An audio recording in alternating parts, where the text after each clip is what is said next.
बुड्ढे को तो अभी बता, बाहर निकल, बाहर निकल। है बे, लोगों को हमारे खिलाफ भड़का रहा है तू, और पैसे भी नहीं कर रहा मैं। अरे नहीं दूंगा पैसे, जा जो करना कर लियो।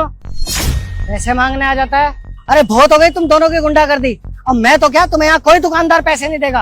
अरे एमसीडी के कपड़ों में तुम दोनों गुंडे मवाली हो, मैं तुम दोनों से नहीं डरता। ऐसे कैसे नहीं देगा तू पैसे? धर्मेंद्र, इसको भी तोड़, इसकी दुकान को भी तोड़। तेरे को तो बुड्ढे अभी बता, तेरे हाथ पैर ही तो। अरे मारिए मत, अरे मार क्यों नहीं भाई साहब, आप बुजुर्ग आदमी क्यों हाथ उड़ा रहे हैं इनके ऊपर आप? अरे बहुत हरामी बुड्ढा है, एक तो हमारे पैसे नहीं दे रहा, ऊपर से यूनियन बना के बैठा हुआ है? सबको हमारे खिलाफ भड़काने में लग रहा है ये। अगर इसके आज हाथ पैर नहीं तोड़े ना तो धर्मेंद्र नाम मेरा भी। अरे कौन से पैसे नहीं दे रहे हैं आप इन्हें, और आप भड़का किसको रहे हैं, क्यों भड़का रहे हैं, आप मुझे बताइए पूरी बात।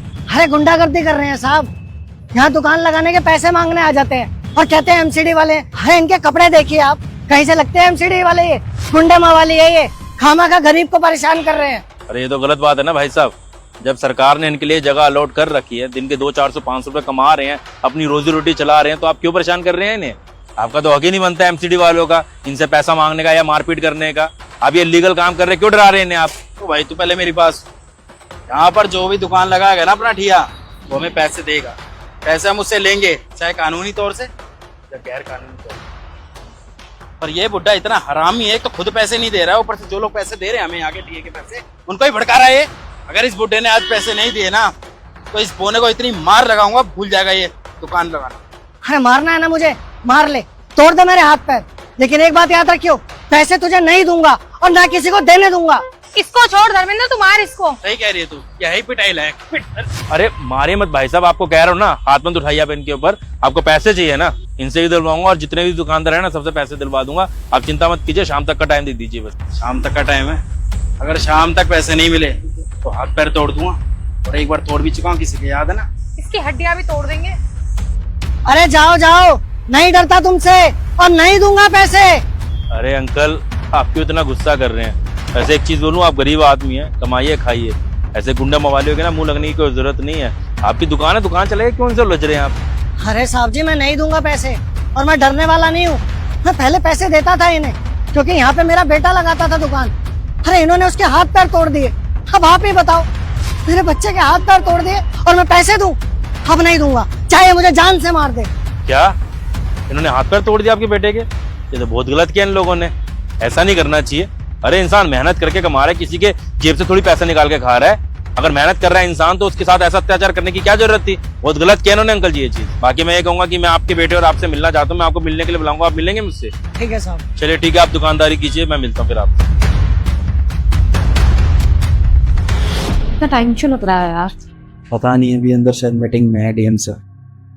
मुझे समझ नहीं आ रहा, इतनी देर से हम वेट कर रहे हैं और हमें पर्सनली बुलाया क्यों है सर ने? हो सकता है जैसे हम सरकारी कर्मचारी हैं और हम अच्छा काम भी कर रहे हैं, तो क्या पता प्रमोशन देने के लिए डीएम सर बुला रहे हैं, हमसे खुश हो गए होंगे ना वो। बिल्कुल सही कह रहा है। वैसे भी पूरे ऑफिस में हमारे चर्चे हैं काम के, क्या पता हमारा प्रमोशन हो सकता है, सैलरी इंक्रीमेंट भी हो सकता है। अरे हाँ, अरे छोटा सीरियल मीटे शर्मा जी। हाँ तो जब डीएम सर ने पिछली बार बुलाया था हाँ, तो बड़ा घबरा गए थे कि भैया क्यों बुला लिया, लेकिन इसके बाद जब वो बाहर निकल के आए, घर प्रमोशन हो गया। ये तो बहुत बढ़िया, हो सकता है हमारा भी प्रमोशन हो जाए। बस मीटिंग खत्म ही होने वाली, खड़े तो हो गई। डीएम सर के ऑफिस में खड़े हैं तो भैया थोड़ा तो वेट हमें भी करना ही पड़ेगा। क्यों? मैं तो बहुत खुश हूँ, पार्टी करेंगे इसके बाद। बिल्कुल बिल्कुल, हमारा छुट्टी आएगी। आइए आइए, आप दोनों का इंतजार था, miss Rinki and mister Dharmendra. अबे तू यहाँ क्या कर रहा है? तमीज से बात करिए मिस रिंकी, आपको शायद पता नहीं है कि एक डीएम के साथ में बदतमीजी करने के इल्जाम में ना आपकी नौकरी भी जा सकती है और आपको जेल भी हो सकती है। I am really sorry sir. आप यहाँ के डीएम हैं, आप यहाँ पे क्या कर रहे हैं सर? यहाँ तो मैं अपनी ड्यूटी कर रहा हूँ, जो मेरा काम है। बाकी हाँ, वहां पर मैं क्या कर रहा था ये सोचने वाली बात है, शायद तुम समझ नहीं पाए। एक्चुअली क्या है ना, तुम दोनों की ना बहुत ज्यादा कंप्लेंट आ रही थी कि तुम लोग गरीब लोगों को बहुत ज्यादा सताते हो, जबकि उन लोगों ने परमिशन ले रखी है गवर्नमेंट से, उसके बावजूद उनको वहां पे ठेली लगाने के लिए, दुकान लगाने के लिए उनसे रिश्वत मांगते हो। मैंने कहा बहुत बार लोग ना जेलसी के अंदर ना क्या होता है कि लोगों की कंप्लेंट कर देते हैं। एक्चुअली क्या है ना, स्टाफ एक दूसरे से जलता है, तो मुझे लगा हो सकता है कि शायद तुम दोनों ऐसे ना हो सकता है किसी ने आप दोनों की झूठी कंप्लेंट करी हो। तो मुझे पता था कि तुम लोगों का इस बार जो एरिया है इंस्पेक्शन का वो वही वाला रोड था, तो मैं पहले एक साधारण व्यक्ति बन के वहां खड़ा हो गया। मैं देखना चाहता था कि आप लोग क्या सच में रिश्वत लेते हैं, गरीब लोगों को सताते हैं, गरीब फल वालों को, सब्जी वालों को, किराना वालों को, या फिर किसी ने झूठी आपकी मुखबरी करी हुई है। और जब मैं वहां पर देखा तो सब कुछ सामने ही था मेरी आंखों के। मेरे को बहुत अजीब लगा कि सच में तुम लोग इतने नीच हो कि तुम लोगों ने गरीबों को सताने का कोई मौका नहीं छोड़ा। यहाँ तक कि एक गरीब इंसान के हाथ पैर तोड़ दिए क्योंकि उसने तुम्हें रिश्वत देने से मना कर दिया। तुम्हारा कोई राइट नहीं बनता था किसी से पैसे लेने का। जब गवर्नमेंट ने उनको अधिकार दे रखा है वहां पे दुकान लगाने का, उसके बावजूद तुम लोगों को सता रहे हो। तुम दोनों के अंदर तो इंसानियत खत्म ही हो चुकी है। बस इसलिए मैंने आप दोनों को यहाँ बुलाया कि आप लोगों के सामने फेस टू फेस बात करके देखता हूँ कि ऐसी क्या मजबूरी है कि सरकार पैसे तुम्हें ठीक नहीं दे रही है क्या। वैसे देखा जाए तो गवर्नमेंट जॉब के अंदर अब अच्छी खासी सैलरी है। पहले वाली बात तो रही नहीं है कि गवर्नमेंट जॉब में पैसे नहीं होते, अब तो अच्छी खासी सैलरी, उसके बावजूद तुम लोग रिश्वत ले रहे हो। अरे किस चीज की कमी रह गई है तुम लोगों को? अच्छे खासे हट्टे कट्टे हो, सैलरी भी अच्छी खासी है, फिर भी गरीब इंसान से उनके हक की कमाई में से पैसा मांगते हो, चोरी करते हो। शर्म नहीं आती तुम दोनों को? अरे चुप रहो, तुम दोनों से कोई बात नहीं करनी मुझे पता क्या झूठी गवाही दोगे तुम लोग। सफाई सुनने की आदत नहीं है मुझे। जब मैंने अपनी आंखों से देखा ना तुम दोनों को, तो उसके बावजूद मुझे नहीं लगता कि तुम दोनों कुछ अपनी सफाई में कुछ बोल भी पाओगे। ऐसा कुछ नहीं है, मेरी बात क्या सुनू तुम्हारी में धर्मेंद्र? हैं क्या सुनू तुम्हारी में? सरकार जब तुम्हें अच्छी खासी सैलरी देती है, उन लोगों को जगह अलॉट कर रखी है काम करने के लिए, तो तुम गुंडागर्दी क्यों करती हो? क्यों से रिश्वत मांगते हो जाकर? तुम दोनों की किस्मत बहुत अच्छी है कि अच्छे घर से आते हो तुम लोग। अरे गरीब इंसान को ना पूरा दिन मेहनत करके बहुत बार ऐसे होता है कि 2 वक्त की रोटी अपने परिवार को नहीं खिला पाता है। मेहनत करके अपने परिवार को पालने की कोशिश कर रहा है, अपना खर्चा चलाने की कोशिश कर रहा है, और तुम लोगों से देखा नहीं जा रहा। तुम लोग वहां पर भी अपनी कमाई ढूंढने का सहारा ढूंढ रहे हो। और सबसे ज्यादा गुस्सा तो मैं इस बात पे आ रहा है कि तुम दोनों ने गरीब इंसान को मार के उसकी जिंदगी तक बर्बाद करने की कोशिश की है। अगर मर जाता तो क्या होता? इतनी मेहनत करके तुम दोनों ने नौकरी हासिल की हो, तुम्हारे परिवार को भी बहुत उम्मीद होगी तुम दोनों से, लेकिन अब तुम दोनों की ना नौकरी जाने वाली, सब बर्बाद कर दिया तुम लोगों ने।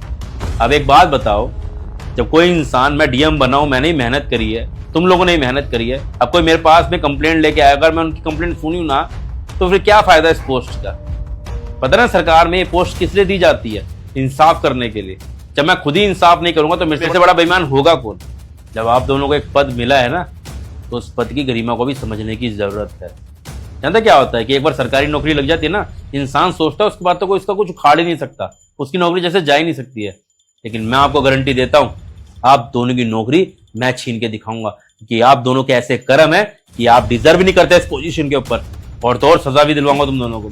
सर प्लीज हमें नौकरी से मत निकालिए, हमसे गलती हो गई और हम प्रॉमिस करते हैं आगे से ऐसा कुछ भी नहीं करेंगे, अपनी गलती को सुधारेंगे, किसी को परेशान नहीं करेंगे। प्लीज सर ऐसा मत करिए। जब तुम दोनों एक गरीब इंसान को मार रहे थे तब तुम लोगों को उसकी मजबूरी नहीं समझ में आई? एक गरीब इंसान का, बूढ़े व्यक्ति की इकलौती संतान, उसको तुमने मार के इतना अधमरा कर दिया कि वो दुकान नहीं खोल पा रहा है, उसके बूढ़े बाप को जाके दुकान को खोलनी पड़ रही है। तब तुम दोनों की इंसानियत कहां गई थी? तब तो तुमसे सॉरी नहीं निकला था, तब तो तुम अपनी पावर दिखा रहे थे, और अब सॉरी बोल रहे मेरे सामने। और जब बेचारा बूढ़ा बाप मजबूरी में दुकान खोल रहा है तो तुम उसके साथ में बदतमीजी कर रहे हो। अब सुनो मेरी बात ना, कान खोल के सुन लो। मेरा वक्त बर्बाद करने की कोई जरूरत नहीं, मुझे और भी ज्यादा काम है, बहुत सारे काम होते हैं मेरे पास में। खाली आप दोनों की बकवास नहीं सुननी मुझे। जाइए यहाँ से, मुझे काम करने दीजिए। आप दोनों का टर्मिनेशन लेटर आपको पहुंच जाएगा। सर एक बार मेरी सुनाई नहीं देता आप दोनों को? निकलो यहाँ से। अभी गार्ड्स को बुला के धक्के दे के यहाँ से निकलवाऊंगा ना, अच्छा नहीं लगेगा। चलो।